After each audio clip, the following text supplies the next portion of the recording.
I tighten my hold on the steering wheel and look through the windshield at the endless road ahead. The blacktop is covered in long shadows due to the low sun. My car sputters to a stop after jerking once and twice. Fantastic, I murmur, exhaling deeply. It was exactly what I needed. I stop the engine and pull over as far as I can. Like an uncooperative old mule, the car sits there with my heart already pounding more quickly due to the nerves. I slap the steering wheel in frustration. Why at this particular moment? Naturally, there is no signal when I reach for my phone to call roadside assistance. I sigh and tuck the phone back in my purse before opening the door and stepping outside into the dry autumn air. From somewhere down the road comes the subtle scent of pine trees. Squinting into the engine, I lean over and pop the hood. My husband, Phoenix, always took care of things like this, so I know very little about cars. But I keep tapping on things and jiggling wires in the hopes of a miracle. Nothing. "You must be joking with me," I complain under my breath. I'm irritated. I can't get rid of the sweat that's gnawing at me like a mosquito. And then I hear the low purr of an engine slowing down. A sleek black truck pulls to a stop behind me. As I look up, I just stare for a moment as the driver gets out. I would estimate that he is in his mid-20s, tall, broad-shouldered, and has messy dark brown hair that falls across his forehead.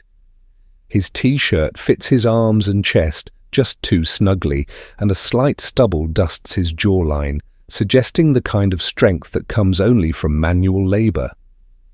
"Do you need help?" he asks. I straighten up and brush a stray hair out of my face as he speaks in a smooth and easy voice with a faint smile on his lips. I say, trying not to sound too helpless. "Yeah, my car just broke down on me." With his boots crunching on the gravel, he approaches and looks under the hood. "Do you mind if I look?" I move aside to make space for him. He has a magnetic presence. He moves in a way that conveys confidence without being arrogant, as if he is an expert at what he is doing. I smell the strangely pleasant scent of pine soap and motor oil as he leans over. His large, tough and strong hands begin to tinker with the wires and hoses as if he had done it 1,000 times. My eyes should be on the car, but instead they stray to his forearm veins and the way his muscles move under his skin while he works. Observing a man perform a skill he is skilled at, with strength and purpose in each movement, is incredibly fulfilling. He looks up at me and smiles amiably. "Looks like your alternator's giving you some trouble." He has warm hazel eyes that almost turn gold as they catch the last of the sunlight. I blink, surprised at how much I'm drawn in by those eyes. "Is that bad?" Struggling to maintain a steady voice, I ask. He makes a low rumbling sound as he laughs. "No, it's not too bad. You should bring it to my shop soon, but I've patched it. Up enough to get you home. It will require a proper repair." Wiping his hands on a rag from his pocket, he straightens. "By the way, Adam," he extends his hand to me, and I accept it. His palm feels rough and warm against mine, and his grip is firm but not too tight. I respond, "Thank you, Adam," with an odd flutter in my chest. "Brianna, if you hadn't stopped, I'm not sure what I would have done." He gives me a smile that melts my heart. He takes a card out of his wallet and hands it to me, saying, "I'm just glad I was passing by. I'll get it operating like new if you bring it in whenever you have time." I take a quick look at the card in my hand, which has the address and phone number of Zach's Auto Repair printed clearly across it. I'm hesitant to let this encounter end. For a moment I say, "You're a lifesaver." Even though I'm trying to sound casual, I might accept that offer at any time because my heart is still racing. He's gone back in his truck and driving off down the road leaving me standing there with a fixed car and a weird buzzing energy under my skin. Brianna's eyes linger on mine for a little longer than is necessary, and then there's a sudden intensity that I feel down to my bones. The porch light is on when I pull into our driveway, illuminating the front of the house with a cozy glow. When he sees me standing at the door, Phoenix's silver hair gleams in the sunlight, and a gentle smile appears on his face. He says kindly, "There she is, coming out to meet me. I was beginning to question whether you got lost." My heart is still entangled with thoughts of the attractive mechanic who came to my rescue when my car broke down, but I return the smile as I get out of the driver's seat. I explain, "But someone stopped and fixed it for me." As we enter, Phoenix puts an arm around my waist and raises an eyebrow. "Yes, someone simply stopped and gave you that kind of assistance. God must have sent that." I respond, placing my purse on the kitchen counter. The very pleasant young man gave me his card and said the alternator needed to be fixed sometime this week. I'll probably take it to a store. Phoenix motions for me to take a seat at the dining table after pulling out a chair. "That's great, but you better have it checked out before it leaves you stranded once more." Before he goes to the stove to see how dinner is going, he gives me a gentle shoulder squeeze. Phoenix has always been reliable, considerate, and steady. I adore that about him. But as we eat, my thoughts keep returning to Adam, his powerful hands, his effortless smile, and the way he made me feel seen in a way I hadn't in a long time. Is there anything noteworthy that happened today? Scooping some mashed potatoes onto his plate, Phoenix poses the question. I hesitate a fraction of a second too much. I shrug and say, "Not really, the car thing alone." Even as we laugh over a dinner, I feel a weird undercurrent pulling at me, a lingering sense of something I can't quite put my finger on. He nods, satisfied with my response, and we settle into our routine. Later that night, when we are lying in bed, the room is completely dark save for the moonlight peeking in through the window. I can't help but think of Adam. A sudden surge of heat comes over me as I visualize his hands and how smoothly they moved over the engine. I look at Phoenix, who is snoring quietly, and guilt niggles at the corners of my mind. What's the matter? With me? With a perfectly good man at my side, why am I thinking about some young mechanic? I have no control over it, though. The thoughts come without warning, a silent thrill coursing through my veins that keeps me awake and restless. The following morning, long after Phoenix has fallen asleep, I can't help but linger over Adam's business card and run my fingers over the embossed lettering. Getting the car checked out won't hurt anything, right? Why does the mere thought of seeing him again make my heart race when it would only be a minor fix, like a small secret waiting to be revealed? Quick, and the card is kept on the kitchen counter. I look at it every few minutes while I clean the house, making excuses to spend more time at the counter than is necessary. I pick it up at last and dial the number. It rings twice before a smooth, familiar voice answers. Before I can talk myself out of it, he says, "This is Adam from Zach's Auto Repair." I nearly hang up out of nervousness as my heart falters. "Hey, it's Brianna here. You helped me with my car yesterday on the highway," I say, hoping my voice sounds relaxed and unhurried. "Yes, I do recall you."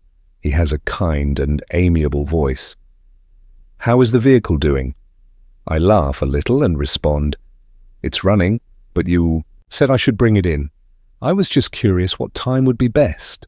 Without hesitation, he says, "If you'd like, you can come by right now. We have a spot available." I didn't anticipate that, nor did I anticipate that the thought would make my heart skip a beat. I try not to sound too eager.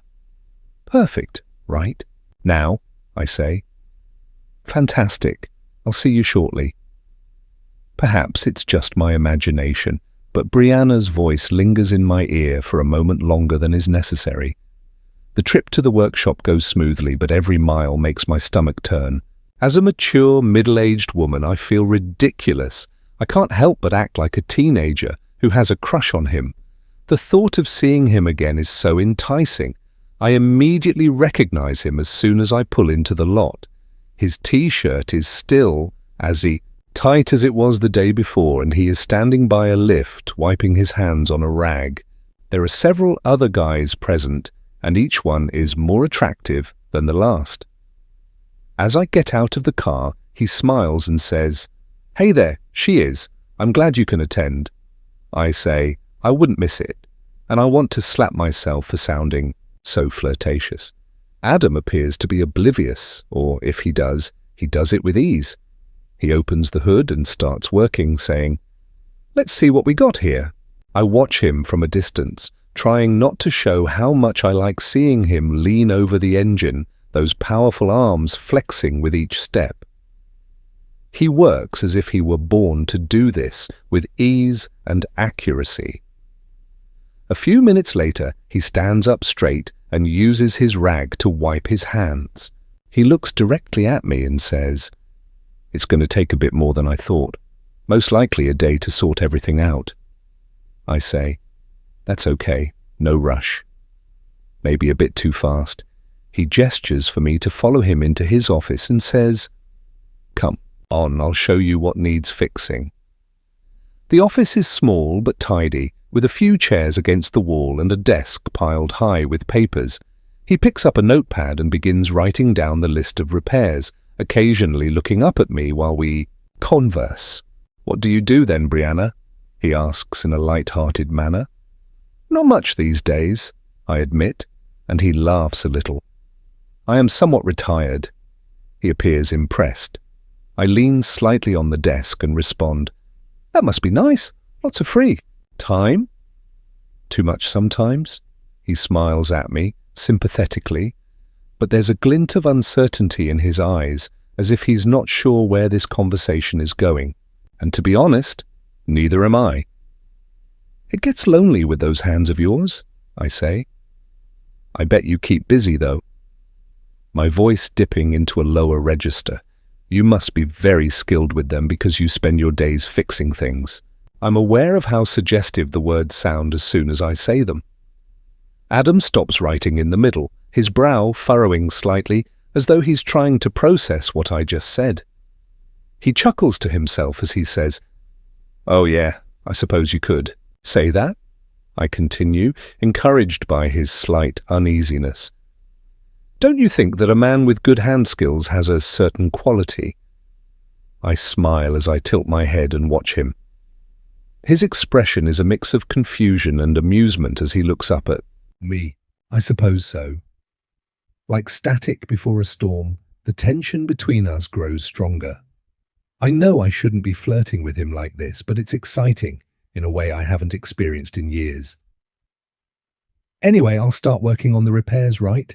"Away," he says, clearing his throat and guiding the discussion back to more secure territory. "Should be ready by tomorrow." I give him a smile that I hope is friendly and not something else, and I say, "Sounds perfect." My phone rings shortly after lunch the following day. When I see Adam's name on the screen, my heart skips a beat once more. "Hello, Adam." "Hey, Brianna, your car is ready. Everything is fixed up and running smoothly," I say, attempting to sound casual. "That's great," he says, and I respond, "I'll head over now." When I get to the workshop, Adam is waiting by my car, still grinning easily, and he grabs my keys.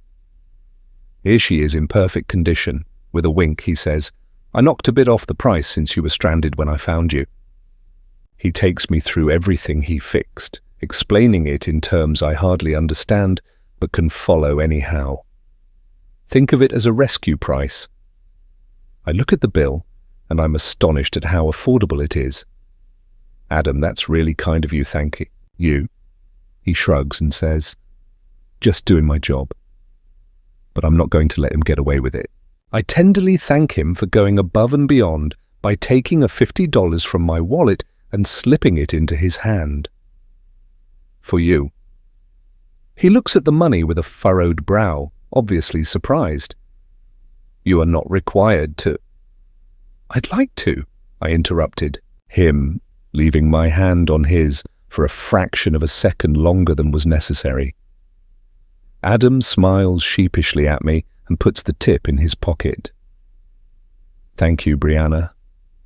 You're welcome. I feel the warmth of his body against mine as I draw closer, just a hair, so that I will know who to call if I ever have another breakdown. Once more, there it is. He scratches the back of his neck, obviously unsure of how to react to the flicker of something in his eyes, confusion, amusement, perhaps even a hint of intrigue. As I stand there, an overwhelming urge strikes. I want more than a casual conversation and long looks. I want a connection that ignites me, something I haven't experienced in a long time. Despite the butterflies in my stomach, I say, Adam, is it possible for us to visit your office for a little while? I wanted to talk about the car in more detail. His warm, hazel eyes show a glimmer of curiosity as he looks at me. Of course, Brianna. My thoughts are scattered as we make our way to the office. I can't help but think about my husband, Phoenix, and our recent relationship. He's not a bad guy, it's just that something is lacking. I can recall the occasions when I attempted to elicit enthusiasm but received no response. No matter how much you turn the key, it simply won't start, much like when you try to start a car with a dead battery. It is, to put it mildly, frustrating. His body simply doesn't react the same way it used to, but it's not like he doesn't care. No matter how hard I rev it, his engine just won't start, as if it's stalled. And Adam comes next. He is so unique, so vibrant, so energetic. His eyes simply light up when he talks about his passions. His hands are strong and self-assured, and his smile is effortless and sincere. His youthfulness is evident in every aspect. It's similar to contrasting a bright, high-definition scene with a faded, worn-out photograph. I can't help but feel a sense of longing to be near that kind of energy and vitality once more. It's difficult to ignore the difference, and even more difficult to avoid being drawn to it. It's about feeling alive at work, not just about physical attraction. I sit down across from Adam, who sits behind the desk. I fold my legs, lean forward a little, and look around the room at the various parts and tools. I pick up a shiny wrench from the desk and say, "You've got quite the collection here." I feel the weight of the cool metal as I run my fingers over it. You must be able to use all of these tools. Adam's neck begins to flush a little as he watches me. He's a little shy, but I can tell he's interested. I mean, it's adorable, he says, his voice a little rougher than before. I've had a lot of practice. What about these screws? I put down the wrench and pick up a screw, rolling it between my fingers. I pose a suggestive question. Do you also know how to deal with them? What are you doing, Brianna? He laughs and rubs the back of his neck. I just want to know. I interrupt him, bending slightly closer to talk about how things work and how you make them work. He looks at me for a brief moment, and I notice a glimmer of understanding and a spark of passion. It's all about the proper touch and pressure, he says in a low voice. I grin as excitement shoots through my body. Show me, I say in a pure voice. After a brief pause, he reaches out and removes the screw from my grasp. I'm not watching the screw. Instead, I'm watching his hands, strong, capable hands, and I'm visualizing them on me as he rolls it between his own, demonstrating the delicate pressure and careful touch. I put my hand over his and reach out. He freezes, staring up at me. in awe. His heartbeat is strong and steady, and it beats in time with mine. He exhales softly as he says my name. Brianna. I trace the lines of his palm with my fingertips and whisper, "Simply accept it." His eyes are fixed on mine as he blinks. His eyes show the struggle, but then I see it. The instant he gives in, the instant he chooses to let go. His fingers tangle in my hair as he leans in to close the distance between us. I've been waiting for this moment since we first met. I'm so engrossed in the moment that I hardly notice the door opening or the unexpected interruption of the outside world. Sorry, man, I'm sorry. Zach. We both start to breathe heavily as we separate. When I turn around, I see another mechanic standing in the doorway, his eyes wide with surprise and his dark skin flushed with embarrassment. His warm brown eyes and crooked smile make him endearing, and even though the situation is awkward, I can't help but smile back. "It's all right," I say, in a steady voice. I can feel my heart pounding in my chest. "We invite you to join us." I can't believe I'm saying these things. I can't believe I'm doing this, but in some way, it feels right. The words leave my mouth before I have time to think or second-guess myself. It seems like what I want and need. He glances at me and then at Adam, who gives me a slight nod while grinning a little. "I'm John," he says, as he enters the office and shuts the door. Adam gets up, moves to the door, and lowers the shutter to keep the outside world out. Now it's just the three of us. John takes a step forward and smiles at me. I extend my arm to grasp his hand, and he draws me in. His strength is similar to Adam's in his steady, firm hands. I sense it. I've never experienced it before. Adam's dark eyes watch us. His hands find mine as he takes a step closer. They are all around me, and it's euphoric. It's the rest of the world, everything I've been missing and everything I've been craving. It's just the two of us. We explore one another, moving in unison and harmony just for this one moment and this one need. Each of us participates in this lovely dance, rhythm and song. Time flies by in a blur of feeling. It is more than I could have ever dreamed or hoped for. It's everything. But as the intensity of the moment wanes, reality begins to resurface. Later, as I pack my belongings and get ready to depart, I think about Phoenix and the life we've created together, and I get a twinge of regret and guilt. Adam smiles gently at me when I get to my car. John gives me a quiet nod, obviously unsure of what to say. I put my hands on the steering wheel and put a hand to my mouth, choking back a sob that catches in my throat. Something shy, almost boyish. What did I do after all this? How would I handle Phoenix? Despite my belief that I had long since lost this feeling, I can't help but feel a strange, bitter satisfaction as I drive away from the workshop.